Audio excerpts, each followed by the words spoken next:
Hi, my name is Amy Farnsworth. I teach here at the Southeast YMCA on Weatherly Road, and I'd like to talk to you today about balance. 3 elements of balance are muscle strength, mobility, and confidence. And if you can improve just one of those, the other 2 will go along with it. So those are the things you want to think about. We don't want to get into a downward spiral. Maybe somebody has had a fall and they're afraid to move, so they don't move, and then pretty soon they can't move as much, and then they're even more afraid. So we want to stop that spiral, turn it around, make it a positive spiral. A little bit more that you do, a little bit more that you can do, a little more confident you are, then you can do a little bit more. So that's what we want to think about, just little things that we can do every day in our daily lives that will help our balance. We're going to start thinking about how we sit in a chair. Can you sit up upright? We want to think about posture, shoulders over the hips, ears over shoulders, top of the head lifted. You're going to think about your center of balance. Those abdominal muscles might be pulled in a little bit. And just see how you feel just sitting upright in a chair. Take a breath or 2. Then we want to think about transitioning to standing.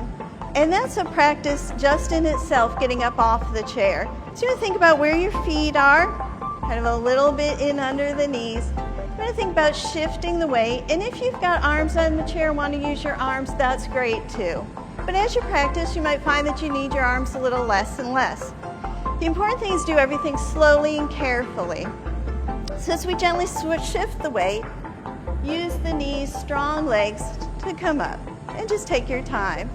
And a very good practice is to just kind of do a squat again, maybe sit down again, take a breath, and try it again. Shifting the weight, coming up slowly and carefully. Most falls happen because we're moving too quickly and not paying attention to what we're doing. And then once we're standing, when you practice your balance, you want to have something to hold on to. A sturdy chair or a countertop, maybe in your kitchen. When you stand, you want to come into really good posture. Think about where your feet are. If your feet are parallel and under the hips, that gives you a solid base of support. Shoulders come back over the hips, ears come back over the shoulders. Keep the knees soft though. We don't want to lock the knees. And then just see how it feels to stand up tall and straight, strong on your own 2 feet. But of course, you've got something to hold on to. If you're holding on to something, you might think about maybe lessening the grip. Maybe you go down to 2 fingers, 1 finger, maybe tap up and down. Just whenever you need that for reassurance, it's always there for you. Now we're thinking about our stance, that steady stance. But you can do some experimenting with where the feet are to challenge yourself a little bit. Maybe you put the feet closer together. Then you're kind of standing like a bowling pin. You've got that smaller base of support, so it's a bit of a challenge. Stand there for a while, see how it feels. All of these things just do as long as you feel comfortable, and then switch it out. After you've done that a while, just take it out, shake it out a bit. Then we'll try tandem stance with 1 foot in front of the other.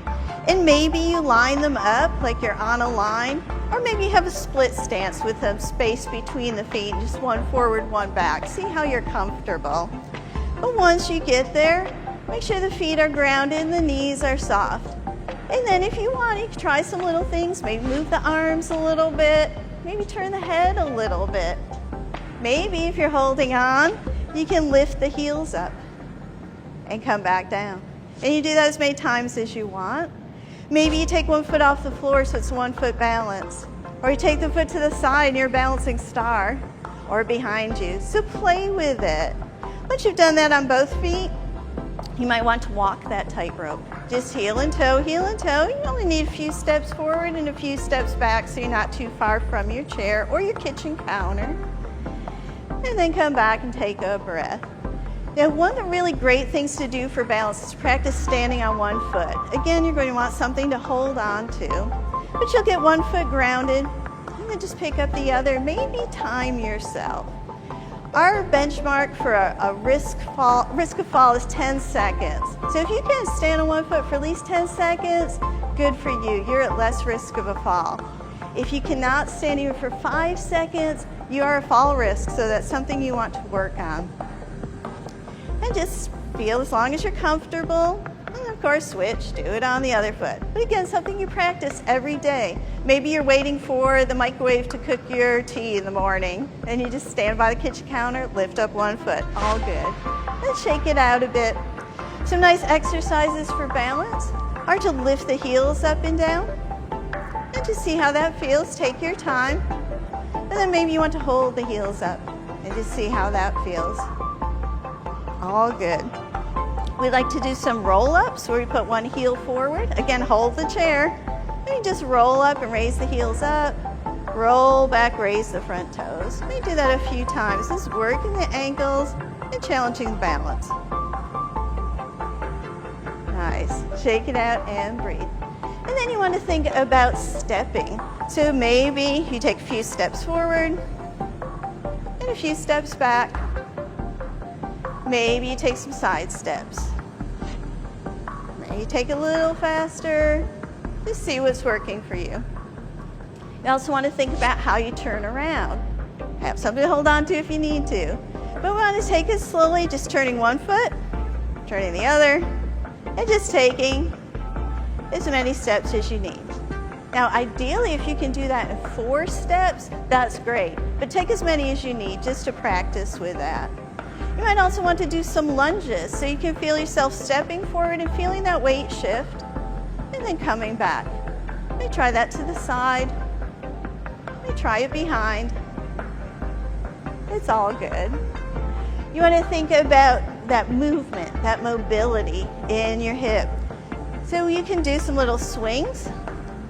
Notice that we're all standing on one foot while we're doing these exercises with the other leg. Do some circles maybe. Nice. One thing that I like to do is move in slow motion. Maybe some slow motion march where we slowly bring one knee up, just slowly put it down, and then we go to the other side. So we're challenging our balance, we're getting that mobility in the hip, and we're strengthening the muscles. All 3. You want to be able to lift your foot up so that it can clear a curve.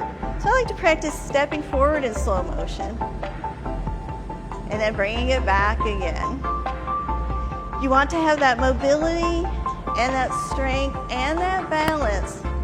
So when you come to step up on the curb, you make sure your foot's high enough.